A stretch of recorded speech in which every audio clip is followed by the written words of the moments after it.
I went ahead and did some research last night about who owns United States.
Welcome to Politics Done Right.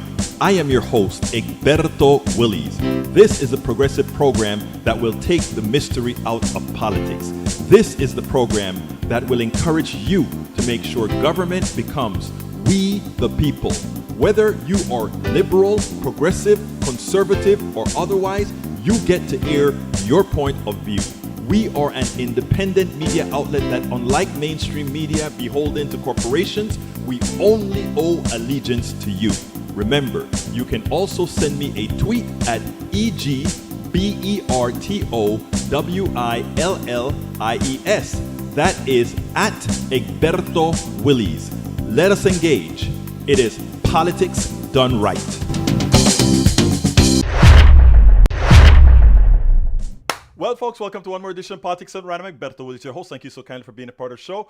We are going to have a great show for you today. Folks, let me tell you, I want to start by saying how proud I am of our American citizenry, and particularly here in Kingwood, our people are out in action. We're going to cover that in a little bit, but beforehand, let me salute our wonderful people in the house thus far. In the house on Substack Live, we have Livy Hitchcock, who just joined. I didn't get it from the beginning.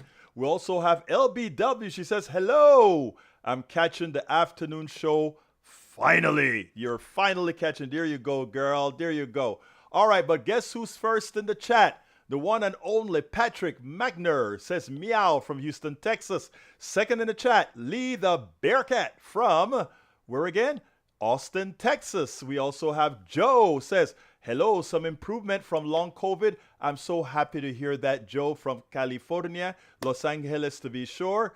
And of course, we have in the house, para ver, AVQ. I'm away at the doctor's today, routine test. See ya tomorrow. You make sure and take care of yourself, AVQ. Mel Senor Michael Rudnin, thank you for checking in anyhow. Melanie Killen from Barcelona, Spain. How you doing, beautiful? Great to have you here. Paul Fleming from Powder Springs, Georgia. Welcome aboard, Paul Fleming. We also have Michael Rudnin said, oh, that I got that one already. Yvette Avery Herod, La Bonita, La Preciosa from Atlanta, Georgia. We have the one and only Lee Grant from where again? Lee Grant is from Montgomery County. And Carl Cox, we got Carl Cox in from Georgia. Can't remember the town in Georgia. Bruce Pollard says, good morning show. Thank you, my dear brother, Bruce Pollard. I kind of shortened what I did on the bond market, which I need to play because I don't think the mainstream media is doing enough of that. But thank you for that, Bruce Pollard. Jay Ray from Bruce is from Kingwood, Texas. We also have Jay Ray from Houston, Texas, my brother from another mother. And we also have in the house Eric Hayes. Eric Hayes is from Kingwood, Atascocita. On the chat as well, we've got Wendy. Welcome, Wendy. George Moxley, welcome aboard. All right, folks. Before I get into the bond market and what we did on the bond market, I must give kudos to the Kingwood Indivisible Kingwood, led by Barbara Wills is in the house. She says, Upper Peninsula, Michigan. I got to remember that, Barb. Upper Michigan Peninsula. Upper Peninsula in Michigan. I try to remember all the first timers that come in, I may miss it, so you may have to throw it at me again one more time sometime in the future. Welcome aboard, Barbara Wills. But anyhow, I want to give big, humongous kudos to Cindy Hendrickson. Cindy, she called into the show this morning to advertise that she was having, along with her Indivisible Kingwood group, they were having a protest on Dan Crenshaw, because again, he's meeting with rich Republicans. This is a big area that comprises anywhere between 35 to 40% Democrats. And if you add independents, it's probably 35, 40 Democrats, is probably 20, 30 independents, and the rest Republicans. So it doesn't vote in a balanced manner, but it is balanced. The town is. So it's important that he listens to everybody. He doesn't, and they went out there to plead their case. So what I'm going to do, I'm going to start the program by playing. She was kind enough to zoom into the show so that we could hear the thoughts of some of those that are out there that were picketing, protesting, and saying why they're out there. So check this out. Hello, Cindy Hendrickson, who is the leader of the Indivisible Kingwood. Cindy, how you doing today? I'm doing okay. Where are you guys? I see you guys are out there in the Woodlands. What are you doing? We are at the intersection of Grand Fairway and Cochran's Crossing. Dan Crenshaw is having a paid-for fundraiser at the country club for the Woodlands Republican Women's Group. And we're out here protesting him because he will not speak to all of his constituents. Well, I heard that he had apparently one town hall with invited guests, but no real questions from real people. So were you guys able to see him yet at all, or you're just there waiting? We are here waiting. We don't know if he's gone in yet, but one of his staffers came out to take our photographs, which is a little concerning, but whatever. Here we are. Wait, they actually came, the staffer came and took the photograph of the group or of individuals? Of the group. Okay, well, I tell you what, Cindy, why don't you show me some of the signs that you guys went ahead and put together? Who's that we have there?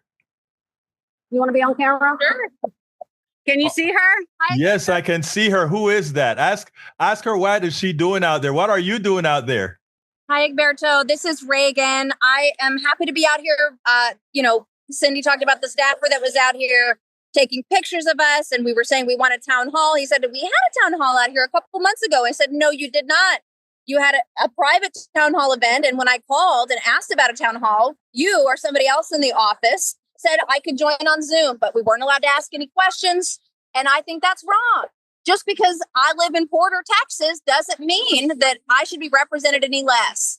I shouldn't have to pay $40 or $600 to get into these events. He represents me too, and I've got questions. Well, even at that town hall, which I actually recorded, he didn't say much. And the one Social Security person there that asked the question, he actually insulted. So it's quite interesting. He insulted a Social Security person, and he just about made fun of some of the people that objected to some of the things that he's all about. Well, look, I'm glad to see that you guys are out there. Is there anybody else out there that is willing to say a word? Because it's great to see people in action. That's what we're talking about. Absolutely. That is what we're talking about. See if anybody else wants to talk. Yeah, here we go. We're going to find some other folks. All right, let keep walking and let's talk. But look, let me tell you, Cindy, I am glad for the work that you're doing with Indivisible to make sure that people are. I see guys sitting down on the side. That is great.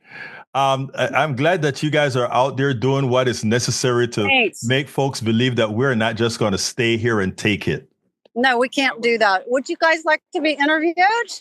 You okay with that? I don't mind. Okay, here we go. Okay. Now, who am I talking to now? How you doing? I'm good. This is Melissa Perry. Melissa, what are you doing giving Crenshaw a hard time, Melissa? I am giving him a hard time because he's my representative and he will not talk to me, his voters. Well, let me ask you, what do you want to ask Dan Crenshaw? How can you, as a veteran, do this to our to our veterans? How can you, as an American, let this happen to us Americans? And how could you take my right to vote away because I'm a woman in America that happened to vote blue? It's ridiculous. The SAVAC is one of my big ones, but just everything. I don't even have questions for everything he's done so wrong. And the whole Republican GOP. No, the SAVE Act is a danger to not only women, but to many others. But for women who are married, for those who are listening to us right now, women that are married, the SAVE Act makes it very difficult for them to register to vote. And there it goes. I never took his name, so I can and will vote blue. That is a good one, Melissa. That is a good one. Thank you. Well, look, let me tell you, you guys keep up the good work and thank you for being out there. That is the only way we maintain our democracy. Those who are willing to put their bodies on the line. I appreciate it. Thank you. All right. Okay. You want one more? Yeah, let's go for it. Let's go for it. Interviewed? Okay, hold on. I'll find you somebody willing to speak. No problem. Not everybody. No, not everyone is okay with that. Yeah, and I can understand that. Do you mind that. being interviewed? Hello. Okay, here you go. All right. Hey, how you doing, my friend? What's your name? My name is Curry Haley. Hey, Curry, how you doing? This is Egberto from Politics Done Right. Thank you guys, first of all, for being out there and doing what's necessary to maintain our democracy. I noticed you have a Ukraine flag up. Talk to me about what's your deal? Well, I just feel like that the United States has joined the side of the Russians. And I guess I'm 70 years old, and I was raised not to think that the Russians are our friends. I don't think anything has changed. Well, look, so I support Ukraine, and I think the United States should be supporting Ukraine, and instead we're on the other side. And I'm mad as hell about it. Now, what do you want to tell Crenshaw? Oh, I want him to come out and talk to his constituents instead of hiding in town halls and talking to rich women, Republican women, like he is today. Now, he needs to stand up, and he needs to stand up for what he knows is right. Because I know he says he supports Ukraine, but then he just kowtows to Trump. Now, you also know that you said you're 70 years old, which means you're at Social Security age. What do you think about that? Tell me what you want to tell them about messing with your Social Security, but not only messing about your Social Security, but about these closures that they're talking about with regional offices and local offices. Well, I mean, I'm mad as hell about Social Security, of course, but I'm mad as hell about all the government shutdowns that they're doing, and they're taking everything down. I'm also a retired scientist, and I'm really mad about them getting rid of grants for science and trying to, put the foot on the neck of universities. So all that stuff makes me really mad. There isn't a single thing about what they're doing about taking apart the government that doesn't make me mad. Now, let me tell you what's important, because the notion that you mentioned about being a scientist, well, you're a retired scientist now, but there are scientists that are younger now that instead of staying in America and making America great, what they're doing is making other countries great as they migrate to Canada, as they migrate to England, France, even Russia, because of what's happening here in America. So thank you for what you're doing, my friend. You're welcome. Glad to be here. Thank you. Okay, I might have one more. Okay, Cindy, that is great. No. I've got nose on this side. Okay. Oh, you got nose on that. So well, tell them. I've got nose. Yeah. Tell them, even if they're not on camera, that America thanks them for what they're doing, because they're doing the work of democracy. Sure. Okay, hold on. I got one for you. Okay. One more.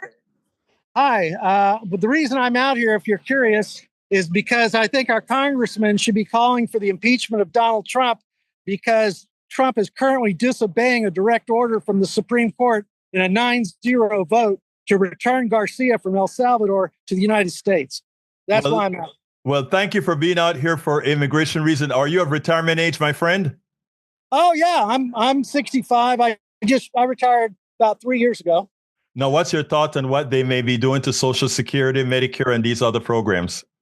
Oh, I think it's ridiculous. They're going to scrap them and try to replace them with a private fee-for-service sort of program. It's going to be ridiculous. So, yeah, I think seniors are definitely in the crosshairs right now. Well, look here, let me just tell you, what's your name? My name's William Bingman. Let me tell you something, William. The fact that you guys are out there, none of these things are done deals yet. The fact that you guys are out there means you have still the possibility of stopping the worst that they can do. So thank you for being out there, guys. Oh, sure. And it's just the beginning, because we're going to have to ramp things up. Protests aren't going to be enough. We're going to have national strikes. We're going to have people sitting in Congress people's office until they get arrested, that sort of thing. But this is a beginning. You nailed it. Thank you very much. You have a good day, my friend. Uh-huh. Hi, Yes. do you want to be interviewed? Hi, to him. Egberto Willis. He has the Politics Done Right show on KPFT. Just had a gentleman walk up across the street and join us, and he said he's willing to speak with you. Let's talk. Okay. Hello, sir. How you doing? Pretty good. How's it going? I'm doing great. What's your name, my friend? Vince. Vince, thank you for being here. Tell me, why did you join the group? I mean, you just saw them out there and joined them. So I had heard a little bit about this online. I just wasn't sure if I was going to be able to make it or not. And so I just decided, even though I was late, I decided to drive out here and just see where everybody was parking. So that's pretty much how I made it out. Well, let me tell you something, because you just proved something that Bernie Sanders said recently, and that we've seen with all the large protests around the country. And that is, this is very organic. People hear about it. It is something that touches them, and they simply show up. That is the most important part of what we're doing. So thank you for being there, my friend. Oh, absolutely. Thank you for covering us. You have a great day, my friend. You too. Cindy. Egberto. Look, you keep up doing the great work and keep building that momentum for what you're doing, because this is what it's all about, Cindy. We're trying. We're trying. You're doing a great job. So anyhow, give me a closer. A closer. Well, it's getting really crowded out here. What kind of closer should I give you? Well, I mean, let me first tell you, for somebody who came on to the radio this morning thinking that she just didn't kind of talk or whatever, you're doing a damn good job. Let me just tell you that. I don't know. My closer would be that we need representation, and we are not going to be silent until we get that. Cindy Hendrickson, thank you so kindly for what you're doing out there with the Indivisible Kingwood folks. How can they learn more about Indivisible Kingwood, and how can they probably form their own Indivisible group? Well, the best way to do that is go to indivisible.org, and you can search for Kingwood, and our group will come up, and you can send me an email, and you can start your own group also. If you are on that site, they'll walk you through how to do that. Cindy Hendrickson, leader of the Kingwood Indivisible Group. Thank you so kindly for having been with us, Cindy. Okay, thank you, Egberto. All right, so they are doing what thousands of groups are doing around the country. Some of them small, some of them very large. In this case, I think there were between 25 and 30 people out there for this particular event. The great thing about it is that they showed up. They're in an elite area in the Woodlands in Texas. That's pretty much west of where we are here, but it's a part of the Crenshaw district. Crenshaw is my congressperson as well that has not been showing up to do the town halls with us. And so they decided to show up to him, which I think it's a great thing. Now, here is the thing, and I'm glad you said this, Barbara Wiltz, because this needs to be said. You said, I was at Hands Off in Ironwood, Michigan, but our local newspapers did not cover the protest. No mention anywhere. If it wasn't for Rachel Maddows, the number of large and other stations, small stations, and other places on MSNBC and a few times on CNN, America would not realize the amount of people showing up. There were over 30-something thousand people that showed up on Sunday for Bernie Sanders. There were over 20,000 people that showed up in Utah, for Bernie Sanders and Alexandria Ocasio-Cortez. And we're not talking just Democrats here. We're talking people that are simply pissed off. Donald Trump is underwater with the immigration issue at this point. So what I'm trying to tell all of you that are listening to my voice right now is you matter. Your protest matter. Your disagreement with the evil that Donald Trump and his evil companions are doing matters. You protesting it matters. What the brother said on earlier on this thing where he said, we're also going to have to do what again? Boots on the ground, but also sit-ins, strikes, etc. To reclaim our democracy will require action, because when you have sycophants that continue to buy the Kool-Aid, it just means that it makes the work harder for us. Bidij MCP is in the house from Binghamton, New York. We also have in the house Alistair Waters from Conroe, Texas. Thank you for being here, Alistair, as well. Let me see if I missed anybody that came in. Mike Cisak from Missouri. Mike, what town in Missouri are you from? Anyway, we also have, did I miss anybody else? If I miss anybody in the chat, forgive me, but, we are loaded up in Substack. Robert Smith, Jal Crispy, Robin Van Meter, C.P. Dale, Alden, Time for the Crones, Laurie Gassman, Judy C., Susan Couch, Danny, Jeffrey Beatty, Anonymous, Ron McKenzie, Anita Rehill, Heart Feather, Wendy. Thank you guys for being here. Remember, share, and share. In the case of Substack, restack, like, restack. In the case of Facebook Live, like. Thumbs up, and share. In the case of Facebook, like, and share. Anyway, folks, that's the way we build up our momentum. All right. Let's see before I go. Bree says, if they think the protesters are being paid, why don't they go there, get paid, and expose it? You know, it's funny because I know Cindy. When she started this new Indivisible group, she called me up for the first meeting, and I attended the first meeting, and I attended sort of to lend a hand of support to her as she was building this new group. And she just took it and she ran with this group. She wanted to form it. She formed it, and she got it done. Anybody that's listening to my voice, I don't care if you're in Timbuktu, Texas, or Timbuktu 3, Utah, or Timbuktu 4, Montana.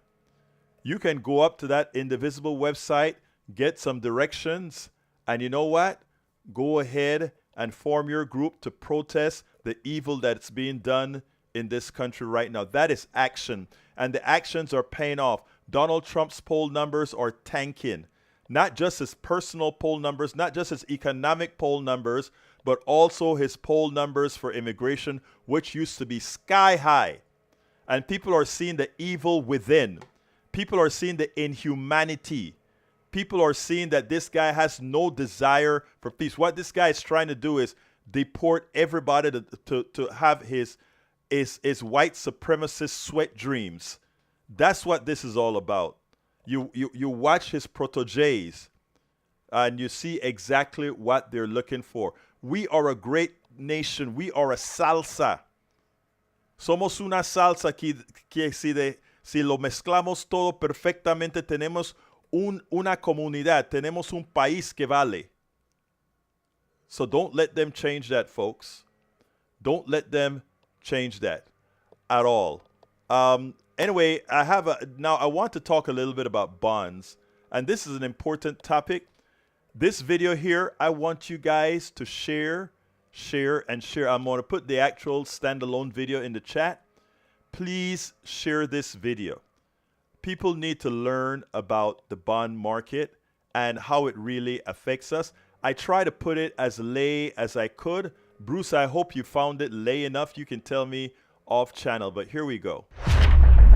I went ahead and did some research last night about who owns United States bonds. So I'm going to start with bonds today because nobody talks about it. You know, we just kind of hear it and we don't know what it was. Donald Trump freaked out. He didn't quite tell you that he freaked out, but when he put the pause on, the reason he put the pause on wasn't because of a crashing stock market, was because of a crashing bond market. And not only a crashing bond market, but when that happens at the same time with the stock market, it really means big trouble because whenever the stock market falls, people try to find a place to put their money. All right. And everybody tries. And the place that they put their money is what they consider a safe investment. And the United States of America is considered that safe investment. And what is the way to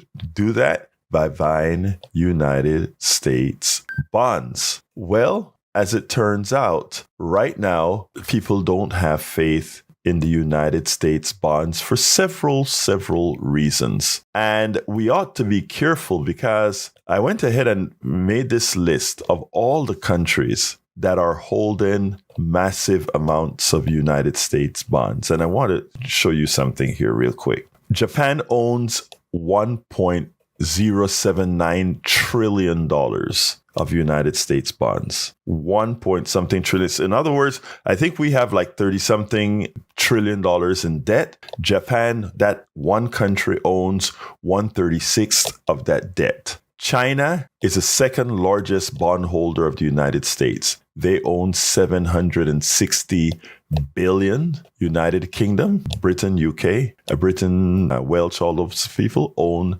$740 billion. Luxembourg, $409 billion. The Cayman Islands, how did they do this? But they own $404.5 billion. Of course, that's from all the crooked money that goes through the Cayman. And Belgium, 377, etc. Why am I telling you this? When people talk about how much power we have and the faith they have in us, because, well, you have faith in this country because we're not going anywhere. We have big military.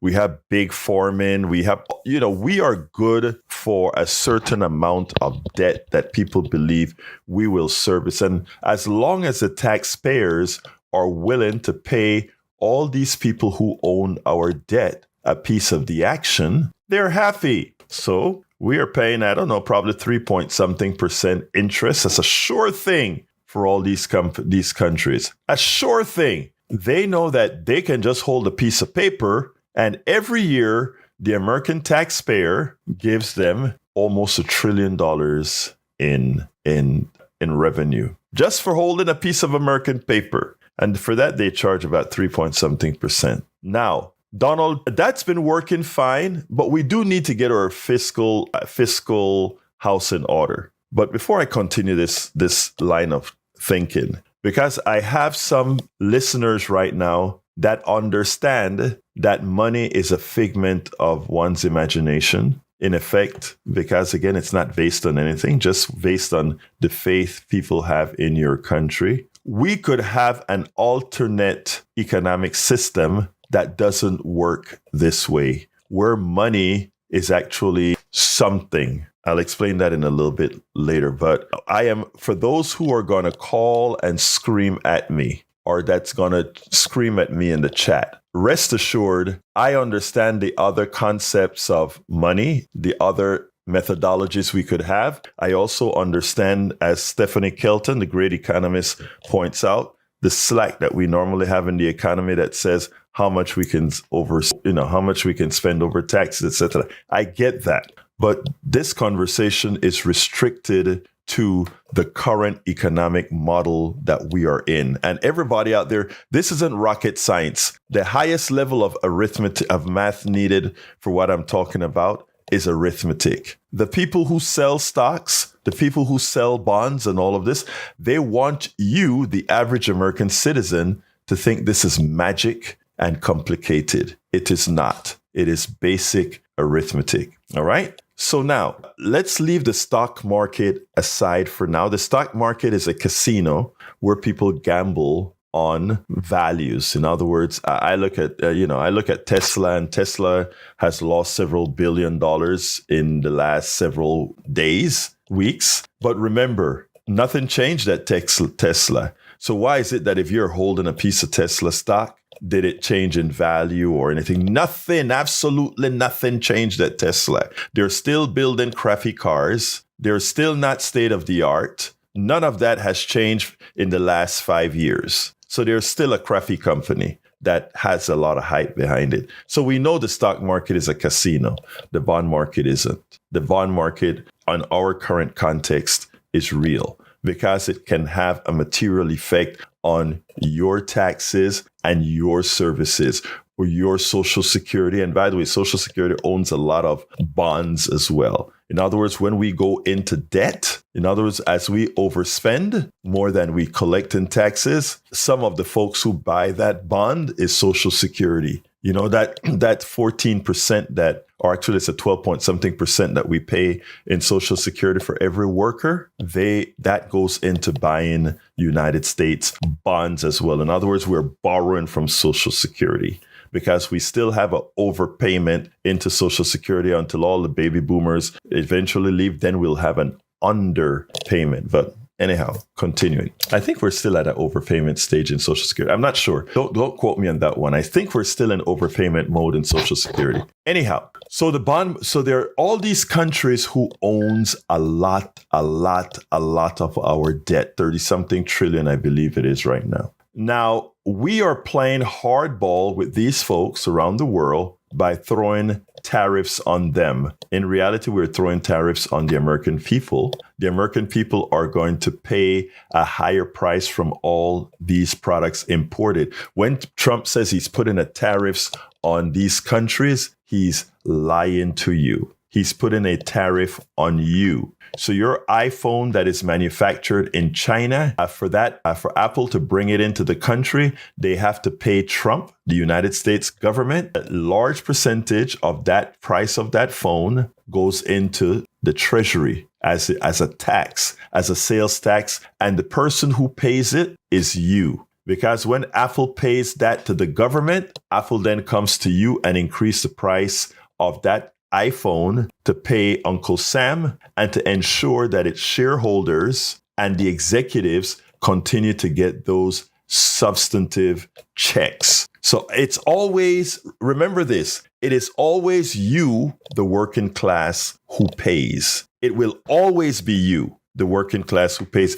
To determine how much is who you elect. Now, Donald Trump is causing a diminished amount of product from China and all these places by increasing the prices, right? If the prices of iPhones go up, if the prices of tomatoes, as he's causing tomatoes from Mexico to go up, you are going to buy less Mexican tomatoes. You are going to buy less iPhones. And that is going to mean less revenue. The countries who you buy these things from, they get less revenue. But you know who gets more revenue? your government, the United States government, gets more revenue. You pay more, the other country gets less, but the United States get more revenue because they are actually coercing you into paying more taxes. You ask yourself, what's the reason? Trump never holds anything in secret. He's like a kid who cannot hold a secret, right? He did this stuff because he wants to give a big tax cut, and he can only give that big tax cut through a process called reconciliation, meaning he cannot change the mechanism of all the laws that have passed that affect the amount of money that he collects. But he does have some powers in that, yes, he has the power, the emergency powers ceded to him by his Congress, Republican Congress, to be in an emergency modal where he then gets the rights to assign tariffs. This is an old man that believes in the past. In the past, when America got all its income not from income taxes, but from tariffs. In other words, America only used to collect taxes from the working class. Well, I mean, the rich people buy stuff too, so they pay a little bit, but most of the taxes used to be collected from the working class. What it did is impoverish the working class because a sales tax is called a regressive tax, a tax that everybody pays at the point that they buy something. There's no breaks. What we have now in America is, well, it gets worse every year, but it's a progressive tax system, which means as you make more money, you pay a higher rate in taxes, which is fair. When you make more money, again, you take more resources. Not only do you take more resources, but you also, it's an aberration in capitalism that allows many who don't work. It allows many who produce nothing to have the higher salaries and income in this country. That's just a capitalism aberration that by design, the guys who designed it made sure to design it for the rich. It is a mechanism that rewards slavery and these other types of social existences. This is not up for debate. We've seen it throughout our history, and we're seeing it now. Now, all these countries, one of the biggest fears, if you notice, Donald Trump fears BRICS, the alliance between Brazil, Russia, India, China, South Africa. Their economic prowess. Those actually, it's about 13 countries now that have joined the BRICS or a bit more. The economic prowess of those countries exceeds those of the G7, the Western countries. Their economic prowess is larger. I think according to Richard Wolff, it's about between 5 and 7% larger. And so Donald Trump and all these guys are playing a game, hoping that these countries together don't react. Because if it becomes all what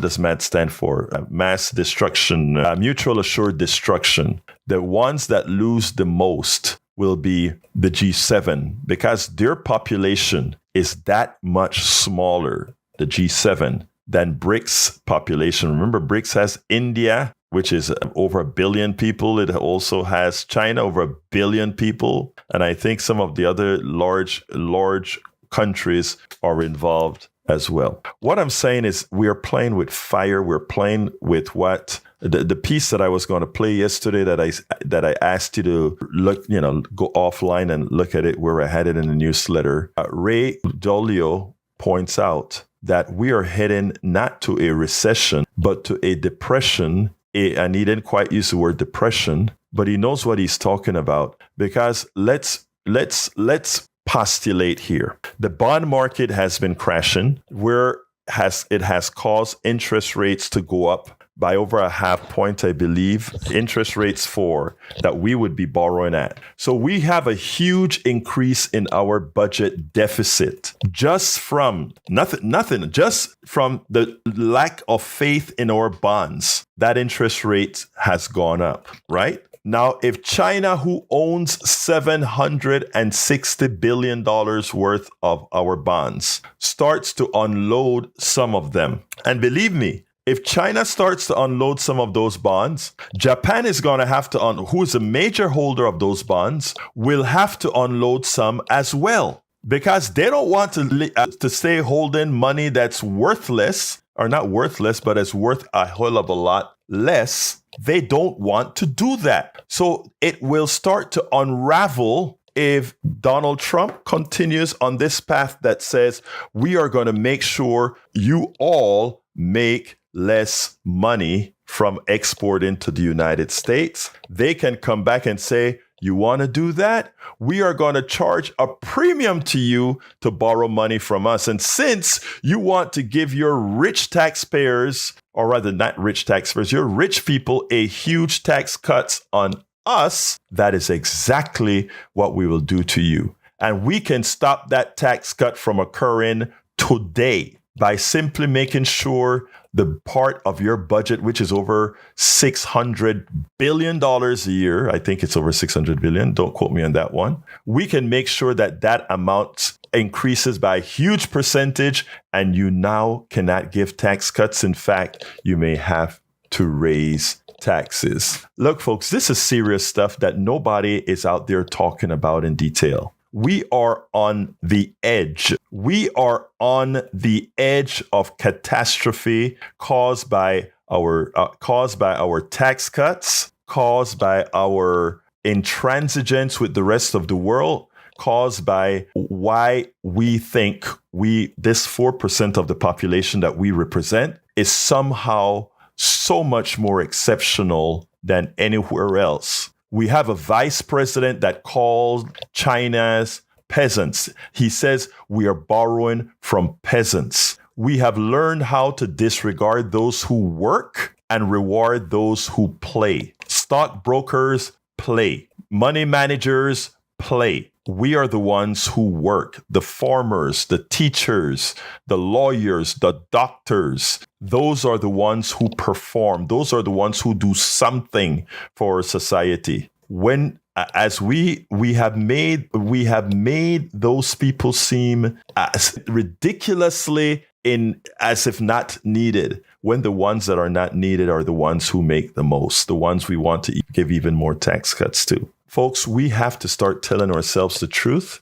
and starting to learn how this current economic system actually works. So the solution to this, again, first of all, is to get rid of these wild tariffs. And tariffs have a place, just not the way Donald Trump is doing. There's a reason to have tariffs in certain areas to rebuild what the fraudulent private sector corporations have failed in. We can actually promote with tariffs, a temporary tariffs, a rebuilding of certain industries that we find from a security standpoint necessary. But all other tariffs should pretty much go way down to where they were before or less. And secondly, we must get rid of any tax cuts for wealthy people. And there is a tax paradigm put out by the patriotic millionaires that we're going to talk about. Absolutely so, folks. Now, let me just say, I forgot to mention to Bridge. Bridge, earlier you had mentioned about us doing more coverage on when we have protests, etc. You are so right. If you listen to what our friend from the Peninsula Mintz said, a lot of these protests are going on and nobody's covering it. Not even the local newspapers are covering it. So my pledge is wherever I can to cover those. And I'm wanting to ask all independents out there, it is our job to do what the mainstream media is scared of doing, because they're scared that Donald Trump is somehow going to sue them, take away their license, all that kind of stuff. We have to go against that. So, Bridge, we're doing the job. We're making sure that it gets out there. Now, I want to talk to some of the conversation that I see in the chat. And by the way, E2247, I don't think I saluted you. Welcome aboard, E2247. You know I love you, brother, but every now and then, you post, I forget to put it. I'm so used to seeing you in there. Sometimes I forget to call you out, but love you, brother. Let me just say this to the conversation in the chat. I don't want my I love my all of you guys in the chat, but let me just say this. There are some people who critical thinking is not a part of their makeup. Please don't waste your time. I mean, if they say something that makes you want to say something for everybody to just know for a fact that you know what they're saying is nonsensical, that's fine. But do not, and I'm preaching this to Bridge MCPs and the others, do not allow them with the non-critical sycophantic behaviors to mess with your day or cause you to write in exasperation. It's not worth it. Just give them some love. They say something stupid, I love you. Maybe at some point you will get better. Remember, we don't hate a sick person. We give empathy and we try our best, but we don't go through the rabbit hole, okay? And that's why you see me ignore the sycophants altogether. Love them still, but I ignore the program that comes out of them. Let's remember that. It's so important, not only for the discourse, but for your sanity. All right? All right, folks. Look, the telephone number is 281-823-7747. Again, the number is 281-823-7747. I can take calls for about 11 minutes because I don't have any more videos. And the next subject that I have posted in the newsletter, which is pretty much says, let me put that on the screen. The next subject is AOC and Sanders draw 72% of draw crowds. 72% of Democrats want the party to abandon the centrist approach to Trump. And I agree with that. The centrist approach to Trump is not an approach. There's no centrist approach to Trump. Trump is an evil character doing evil things. That's not debatable. Let's get that straight. That is not debatable.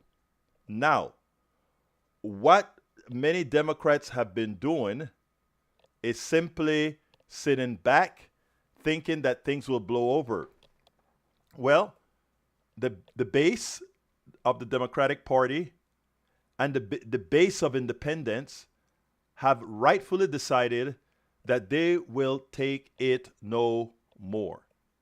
And that's why thousands of people, and let me tell you what hurts me.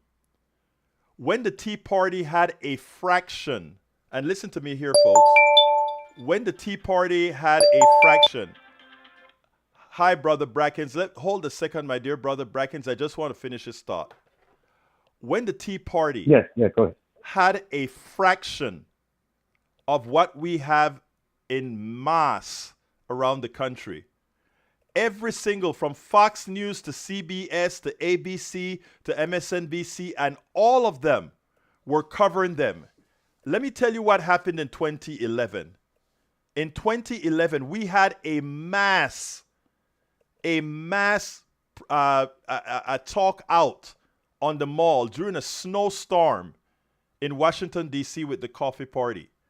More people, we were bringing out 5,000. I think only 1,000 came because of the snowstorm. But it was mass people out there on this section of the mall.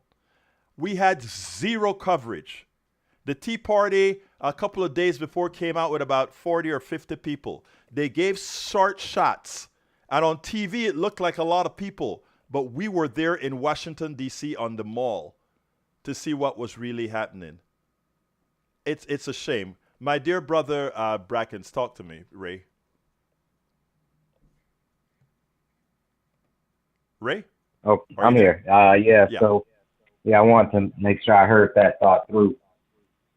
But basically, you're right. I mean, the media does a piss poor job, if I can be honest about it, about covering progressive actions as such, and it's almost like they are scared, you know.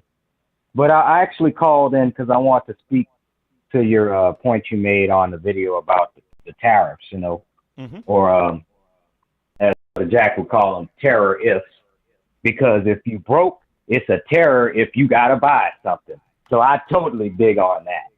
And it's sad that people really don't do their research. You know, it used to be a time when people actually judged the person by their character. And I don't think that Martin Luther King, if you even think that you follow Martin Luther King, would actually be somebody that would look after, because people obviously like Trump, not because of the content of his character, which is rotten, but because of his skin color. And last thing I'm going to say to that effect, when you talk about the taxes being a regressive tax, it is. And another thing, like for me, I'll just get into my personal life for a brief moment. I'm single and childless. That's the part I'll get into. But being single and childless around this time, tax time, I don't get the benefits of a dependent. I chose to be single and childless by choice because of the economic factors.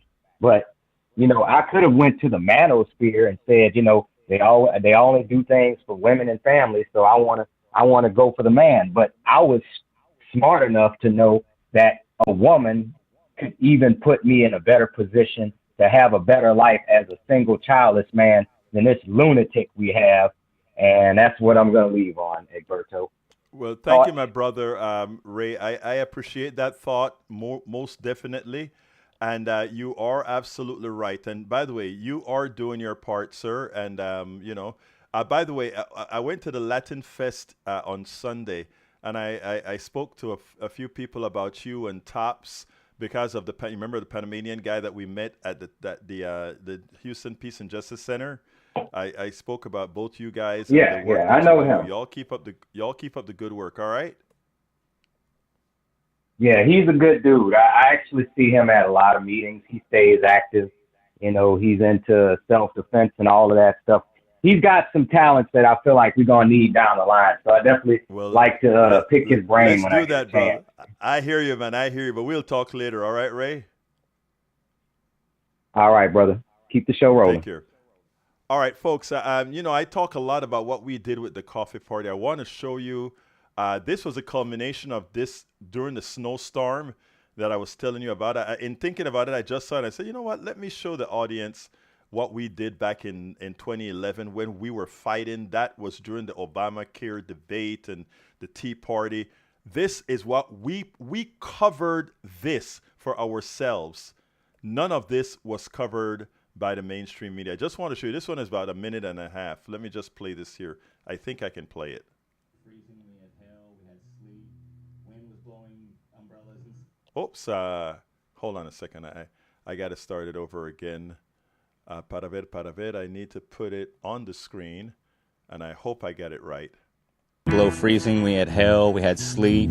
Wind was blowing umbrellas inside out. People kept on coming. We stood out there in the rain. We froze our tails off. I could not be more proud of the leaders of Coffee Party, more proud of the members of Coffee Party. It was an incredible demonstration of not only our determination to fight for change, but believing in each other and our community, that this is something that has to last. This is what the Coffee Party is about. It's about all of us working together and participating in our democracy, because that's what it's going to take. That's what democracy is. It's about participation. I don't think I've fallen in love with so many people at once in my life. I went from believing in what we were doing to owning it in every cell of my body. We eventually moved it inside. We packed the place. It was fantastic. Everybody shared their stories. Everybody shared their solutions and ideas. We had a good time. We had a good amount of fellowship. We really came together as citizens, and this is going to be the start of something great. I know that I saw some kind of tsunami of the heart. I saw all of us gelling together. It doesn't matter if you're a Republican, Democrat, a far left-winger, a far right-winger, or an independent. You're welcome, and your voices are welcome to be heard. We can't just sit back and wait for somebody else to fix it. It's up to us. Let's go out there change Congress, change America for the whole country and not just 1%. Anyway, that was a culmination of one of our biggest events in Washington, D.C. And those were the days, when we really realized how difficult it was going to be against a terrorist type system. The right wing of our country, and I'm not talking about the right wing sycophants or the right wing followers. I'm talking about the right wing leadership. I am not over dramatizing when I say they are terrorists. And they put the fear into people and change the behavior. Look, that is what terrorism does. When you cover right wings, when the media feels comfortable covering right wing stuff, but they're fearful to cover progressive stuff or things that are good for the populace, that is what terrorism does. And that is what we have in America today from the right leadership.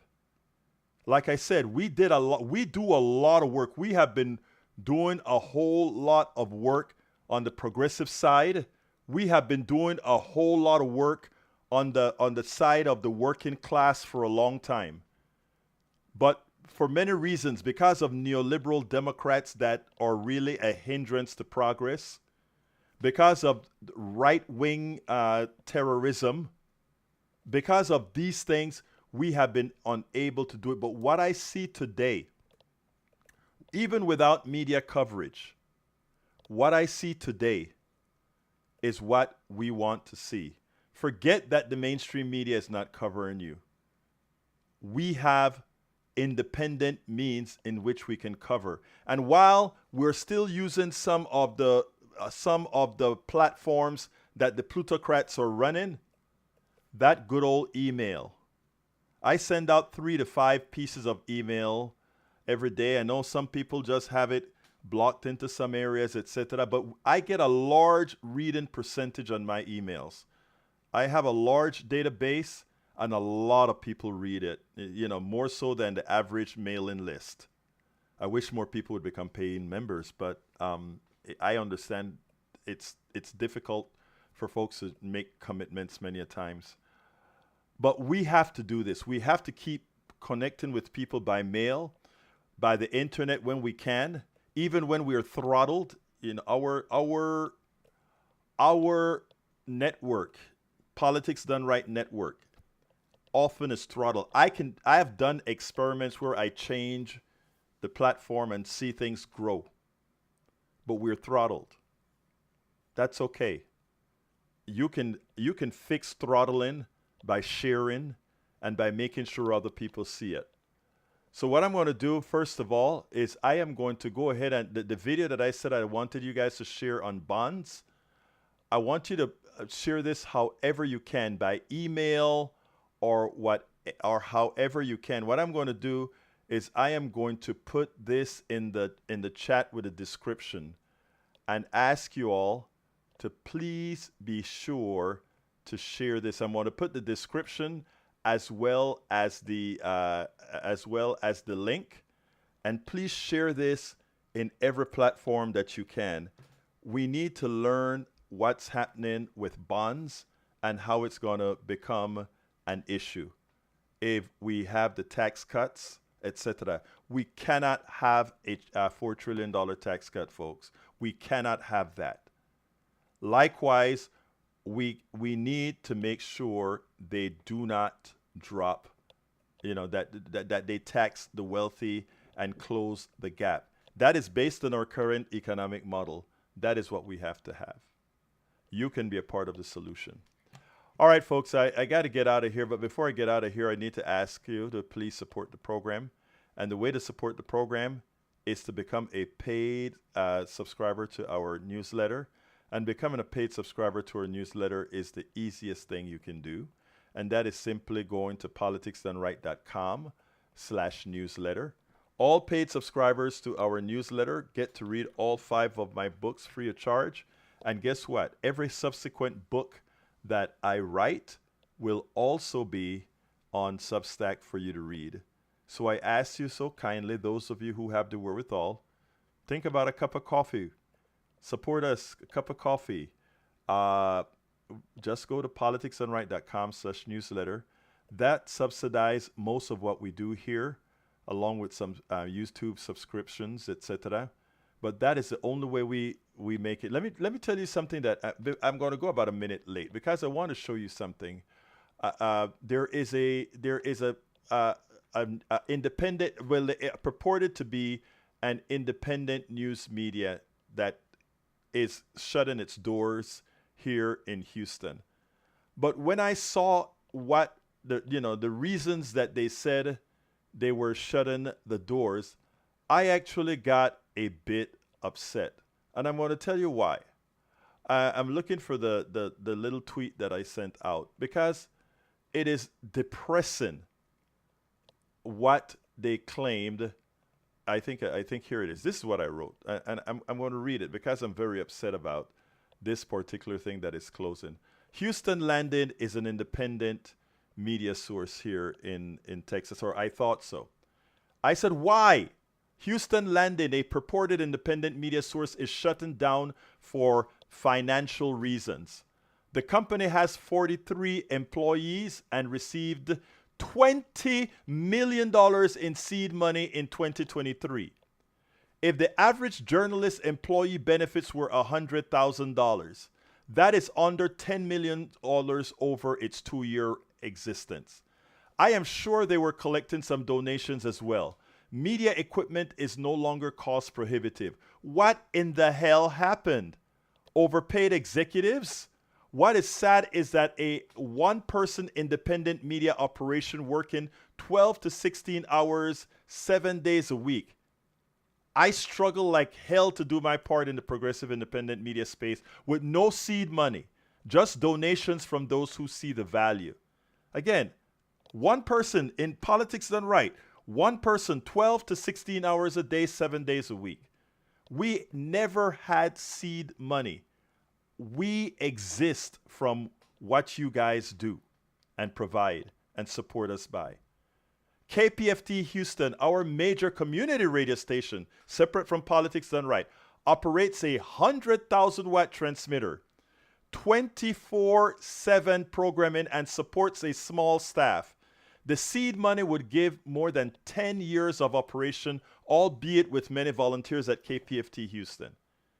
How do you get easy access to seed money and do this? How do you blow $20 million in under 3 years for an independent news media organization?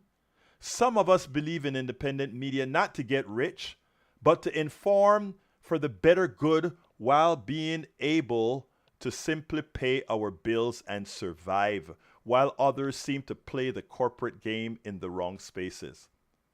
And then I apologized for the tweet. I said, sorry for the uncharacteristic rant.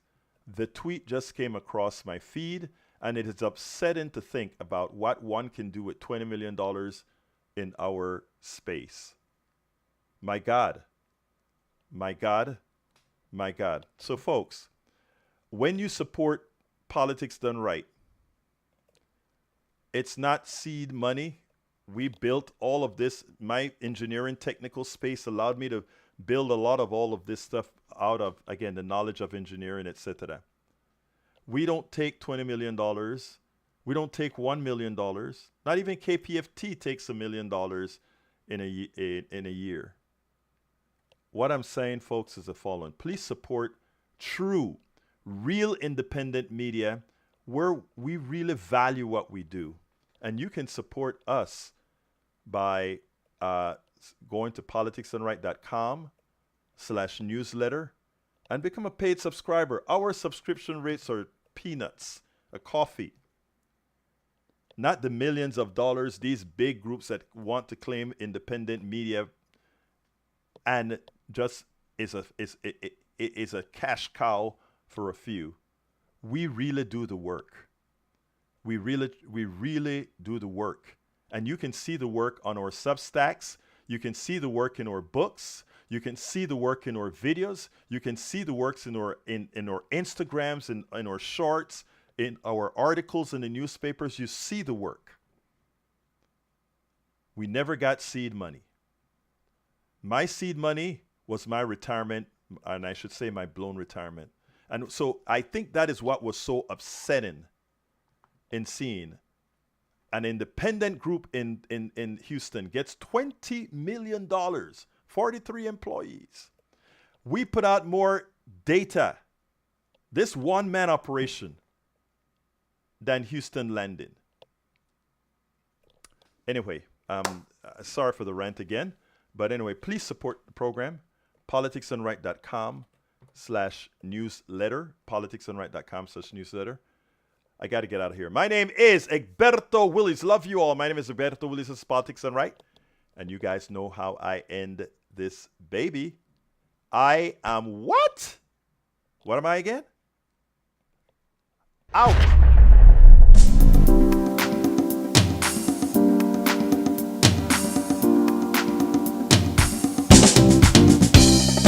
Welcome to Politics Done Right.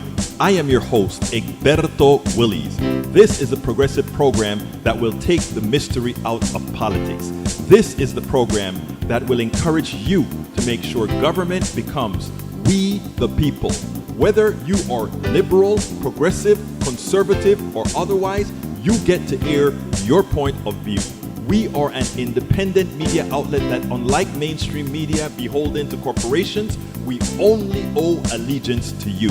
Remember, you can also send me a tweet at EGBERTOWILLIES. That is at Egberto Willies. Let us engage. It is Politics Done Right.